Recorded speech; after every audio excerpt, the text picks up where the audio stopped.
Sometimes survival becomes so normal that peace feels unfamiliar when it finally arrives.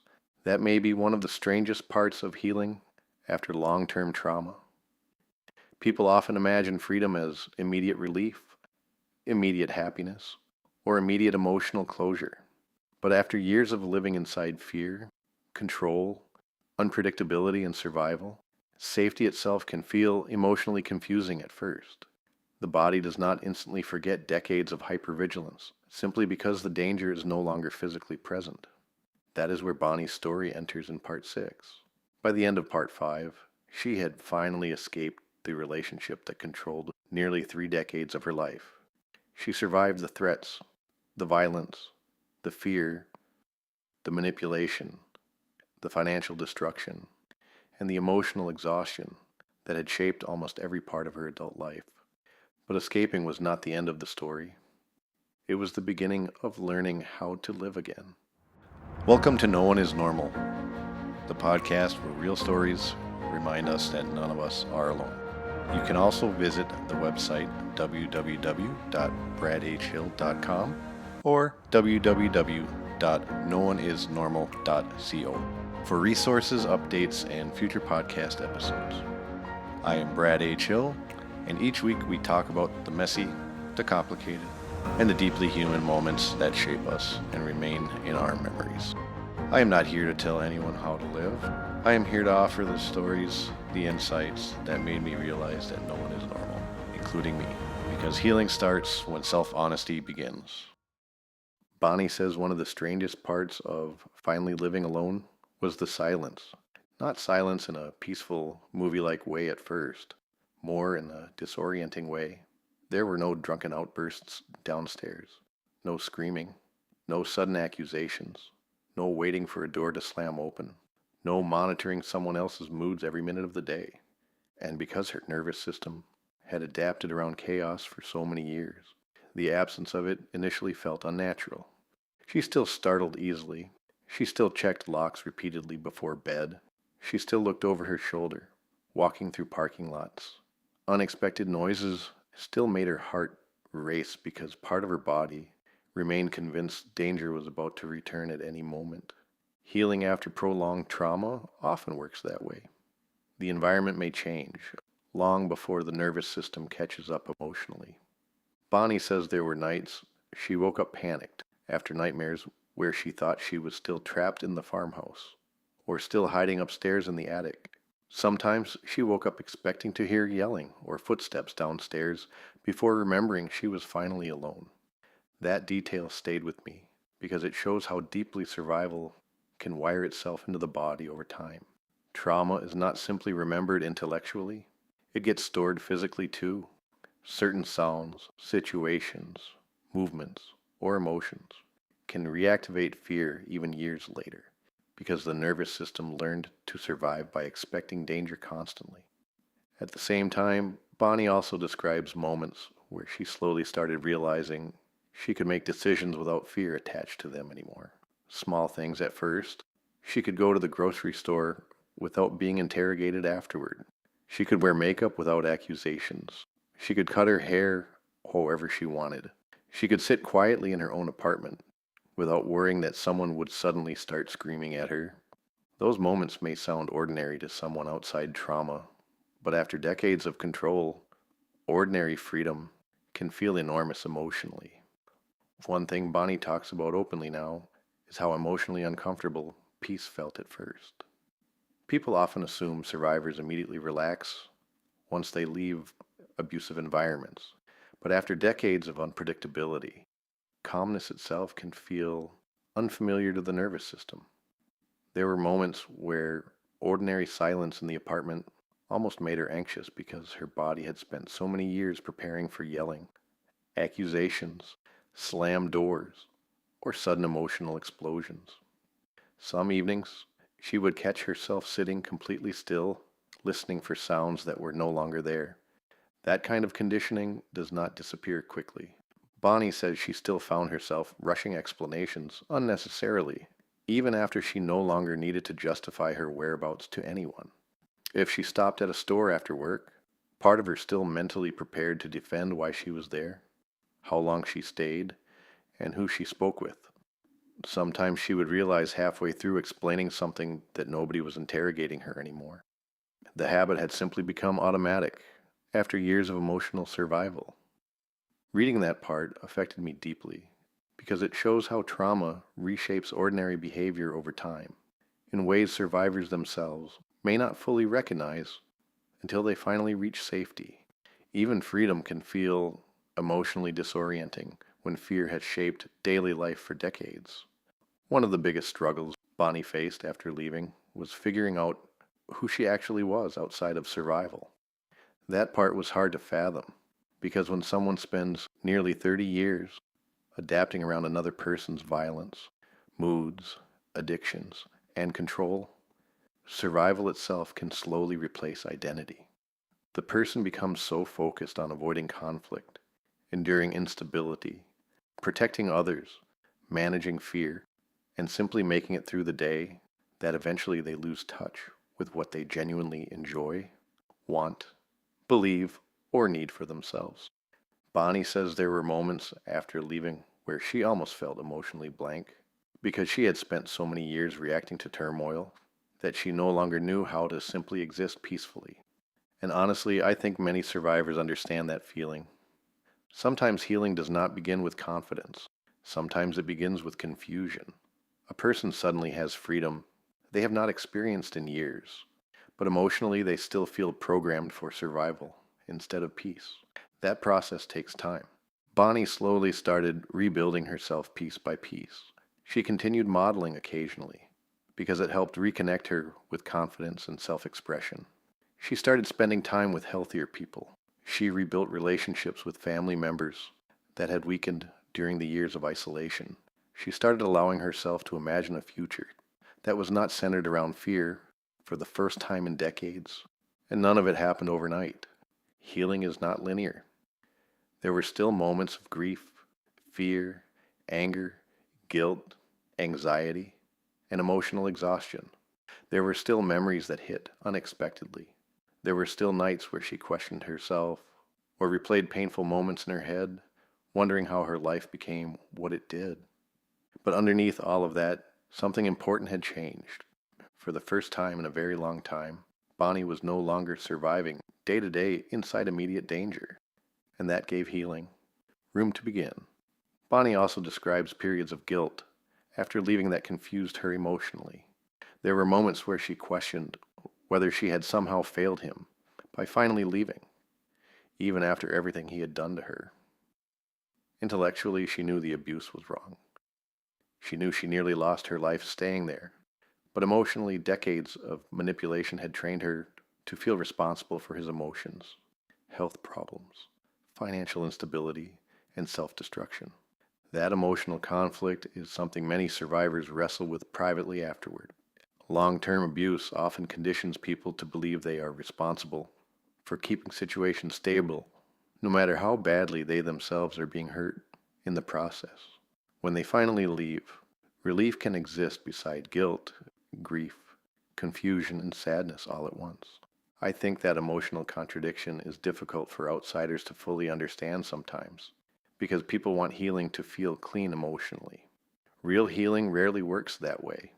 Survivors often grieve relationships that nearly destroyed them, because grief is not always about missing the pain itself. Sometimes it is grief for the years lost, the future they hoped would eventually exist, or the version of the person they spent years believing could still change. There were also moments where Bonnie realized how much of her life had revolved around shrinking herself emotionally to avoid conflict. During the relationship, she became quieter, smaller, and less expressive over time, because attention often brought criticism or accusations. After leaving, she slowly began rediscovering pieces of her personality that had been buried underneath survival for years. She laughed more openly. She became more comfortable speaking honestly about her opinions. She stopped feeling guilty for simple things like buying clothes she liked, taking photographs, wearing makeup, or enjoying attention in healthy ways. Those may sound like small details to someone outside the situation, but after decades of emotional control, Reclaiming personal expression became part of reclaiming identity itself. That process mattered because abuse often does not only harm people physically or emotionally, it slowly narrows who they believe they are allowed to become. One of the most powerful parts of Bonnie's story for me personally was watching her slowly realize that love and fear are not supposed to feel interchangeable. When people spend years inside abusive relationships, their understanding of love itself can become distorted emotionally. Control gets confused with protection. Possessiveness gets confused with loyalty. Jealousy gets confused with passion. Fear, walking on eggshells, and emotional instability becomes normalized. And over time, the person can forget what healthy emotional safety even feels like. That realization did not happen instantly for Bonnie either. Even during our early conversations and early stages of our relationship, she still carried survival instincts everywhere with her emotionally. She apologized constantly. She worried about upsetting me over tiny things. She expected anger during normal disagreements because conflict had always carried danger for her in the past. I remember moments where something as simple as asking a question twice, because I did not hear her the first time, would visibly make her anxious because her body immediately expected confrontation. That honestly broke my heart, because it showed how deeply trauma had conditioned her nervous system around fear. Over time, though, something slowly started changing. Bonnie began realizing she could disagree with someone without violence following. She could express emotions without punishment. She could make mistakes without humiliation. She could exist around someone without constantly monitoring their moods for danger. And honestly, I think one of the hardest parts of healing after abuse is learning that peace is not boring. For many survivors, calmness initially feels emotionally unfamiliar because instability was normalized for so long. But eventually, safety itself becomes healing. Another thing Bonnie speaks about openly now is how different healthy relationships feel emotionally after surviving prolonged abuse. Stability initially felt strange to her because chaos had been normalized for so long. She was accustomed to tension, unpredictability, accusations, emotional volatility, and constantly monitoring another person's moods. Peacefulness almost felt suspicious at first because her nervous system kept waiting for the hidden danger underneath it. Over time, though, she slowly realized healthy love does not require fear to sustain itself. Respect does not disappear during disagreements. Conflict does not need to escalate into humiliation or violence. Trust does not require surrendering personal identity. And care does not involve destroying someone emotionally while claiming to love them. Those realizations seem simple when written out plainly, but after decades inside trauma, relearning emotional safety can feel like learning an entirely different language. Even after escaping, Bonnie still carried enormous grief surrounding the years she'd lost.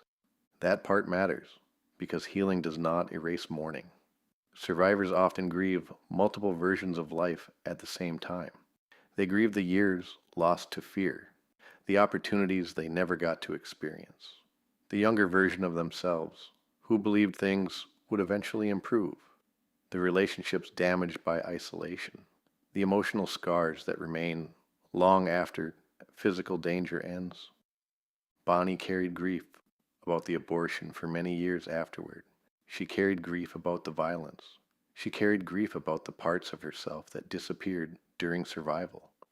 She carried guilt about things she endured, things she tolerated, in moments where fear made her feel powerless.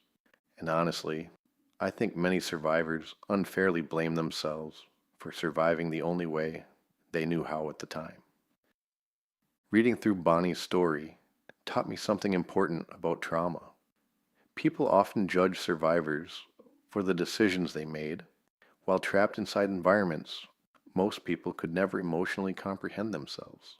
That does not mean survivors stop questioning those decisions afterward. Many do for years. But survival, fear, and isolation changes people emotionally. Long-term abuse changes how someone thinks, reacts, trusts, and sees themselves in ways outsiders often underestimate. And healing requires learning how to stop defining yourself exclusively through the worst things you survived. Bonnie also had to learn how to separate survival instincts from character flaws. For years, she blamed herself for reactions that were actually trauma responses: hypervigilance, anxiety, difficulty trusting people, fear during conflict, emotional shutdown during stress, constant apologizing. None of those reactions developed randomly. They developed because her nervous system spent decades adapting around instability and danger. I think many trauma survivors carry shame for the ways survival changed them emotionally, without recognizing that those behaviors often began as protection mechanisms. The problem is that survival adaptations, which help someone endure dangerous environments, can become emotionally exhausting once safety finally exists. That is why healing often involves relearning ordinary emotional experiences that other people take for granted: rest, trust, vulnerability, calmness, stability. Even happiness can feel emotionally unfamiliar after prolonged trauma because the nervous system spent so many years prioritizing survival instead. I think one of the bravest things Bonnie ever did was deciding to tell her story publicly. Not because it was easy, not because reliving it felt good, not because she wanted attention, but because silence protects abusers more than survivors. There are parts of Bonnie's story that are painful to hear. Some sections are uncomfortable, horrifying, heartbreaking, or emotionally difficult to sit with. But that discomfort matters, because stories like hers happen more often than many people realize, usually behind closed doors, where almost nobody fully sees the reality until years later. And one thing Bonnie told me repeatedly while writing these chapters was that she hoped her story might help someone else recognize signs earlier than she did. Maybe someone listening would realize emotional control is not love. Maybe someone would recognize grooming, manipulation, isolation, or escalating violence before losing decades of their life inside it. Maybe another survivor would hear parts of her story and finally feel less alone. What struck me most throughout this project was how many parts of Bonnie's story happen quietly, in ways outsiders may never fully notice while they are occurring. People usually imagine abusive relationships only through visible violence, but so much of the damage develops gradually through isolation, emotional control, intimidation, fear, humiliation, financial dependence, and psychological exhaustion over time. That gradual erosion matters because many survivors do not immediately realize how dangerous situations have become while living inside them. The manipulation often develops slowly enough that survival adaptations begin feeling normal before the person fully recognizes how much of themselves they have already lost emotionally. And honestly, I think that is part of why stories like Bonnie's are important.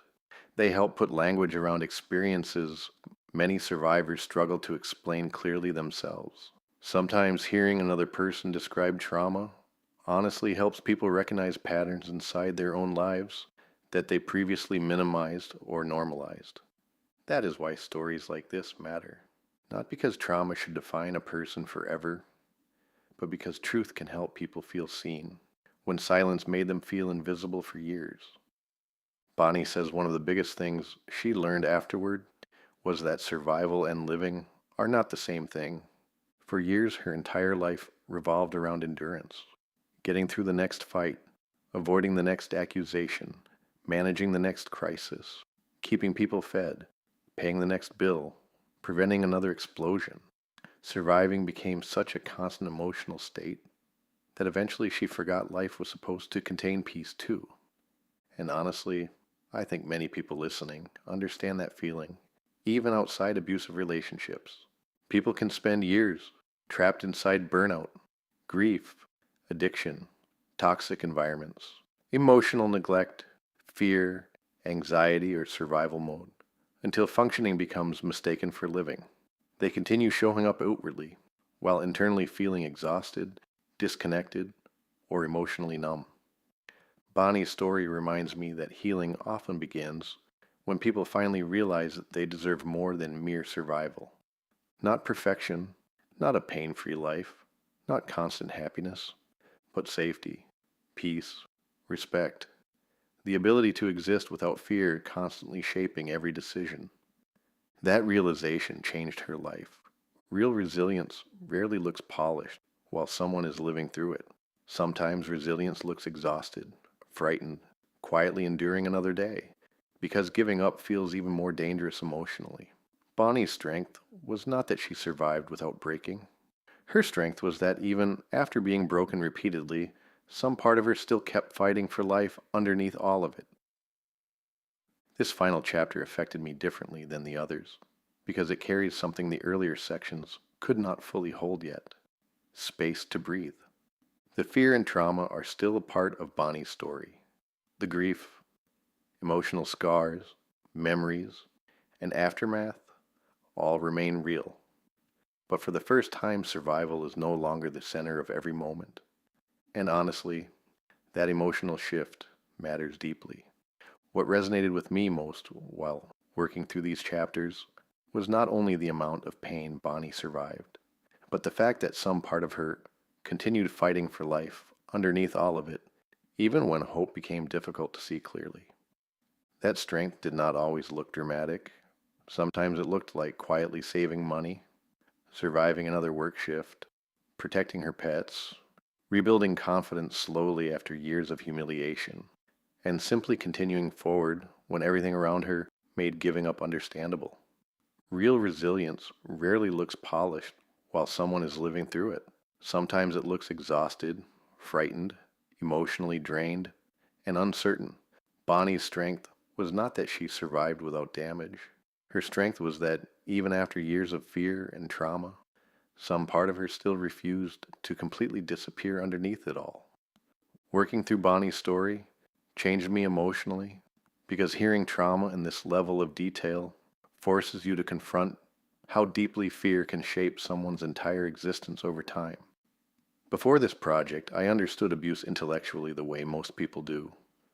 But hearing what decades of control, violence, manipulation, fear, and survival actually looked like day to day changed that understanding completely. What affected me most was realizing how gradual the destruction was. Bonnie did not lose herself overnight. It happened piece by piece across years. Her confidence, freedom, and sense of safety disappeared slowly. Survival became normal, before she even fully realized how much of herself had already been consumed by it. But what affected me just as deeply was watching her slowly rebuild afterward. Bonnie rebuilt herself, gradually and honestly, after leaving. There were still setbacks, painful memories, anxiety, grief, and moments where trauma resurfaced unexpectedly. Healing did not erase everything she survived, but over time it allowed her to stop living, as though survival was the only thing her future could contain. And I think there is something incredibly powerful about someone who survives that kind of darkness and still chooses compassion afterward, instead of becoming consumed by bitterness completely. Not everyone listening to this series has experienced domestic violence, but many people understand what it feels like to survive something that slowly changed them emotionally over time.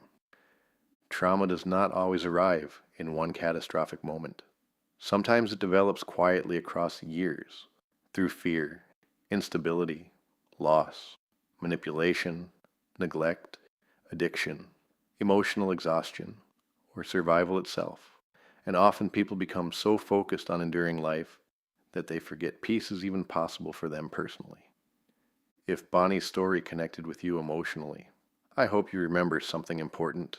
Survival may shape part of your story, but it does not have to define the rest of it forever. Healing is rarely clean or immediate. Some wounds take years to fully understand. Some grief never disappears completely. Some memories remain painful long after life improves. But healing can still happen alongside those realities. And sometimes the first step toward rebuilding life is simply believing that peace might still be possible for you too. One thing I hope people take away from Bonnie's story is that survivors are often carrying far more than the outside world realizes.